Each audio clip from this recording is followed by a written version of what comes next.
अस्सलामुअलैकुम वरहमतुल्लाहि वबरकातुहू। तफसीर कबीर में इमाम राज़ी रहमतुल्लाह अलैह ने बिस्मिल्लाहिर्रहमानिर्रहीम के तहत एक रिवायत नकल की है कि जनाब नबी करीम सल्लल्लाहु अलैहि वसल्लम ने एक मरतबा जनाब सैयदना सिद्दीक़ अकबर से कहा कि ये अंगूठी ले जाओ और किसी नक्काश से इसके ऊपर ला इलाहा इल्लल्लाह लिखवा के ले आओ। तो जनाब सैयदना सिद्दीक़ अकबर नक्काश के पास गए और जाकर कहा इसके ऊपर ला इलाहा इल्लल्लाह मुहम्मदुर रसूलुल्लाह लिखो। तो उस नक्काश ने लिख दिया। तो आप लेकर आ गए। जब हुज़ूर अलैहिस्सलाम की बारगाह अक़दस के अंदर हाजिर हुए तो उस अंगूठी के ऊपर क्या देखते हैं, उसके ऊपर लिखा हुआ ला इलाहा इल्लल्लाह मुहम्मदुर रसूलुल्लाह अबू बकर सिद्दीक़। तो हुज़ूर अलैहिस्सलाम ने कहा ए सिद्दीक़, ये ज़ियादती किस वजह से हुई? मैंने तो सिर्फ ला इलाहा इल्लल्लाह कहा।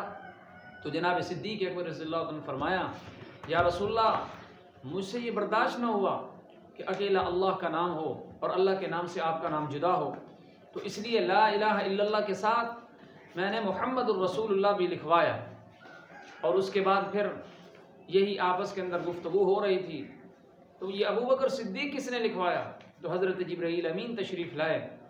कहा या रसूलल्लाह सल्लल्लाहु अलैहि वसल्लम, अबू बकर ने अल्लाह के नाम के साथ आपका नाम लिखवाया और अल्लाह ताला ने फिर ये चाहा, ये जो अबू बकर सिद्दीक़ का नाम लिखा है, जिब्रील अमीन कहते हैं ये मैंने लिखा है, अल्लाह ने मुझे कहा।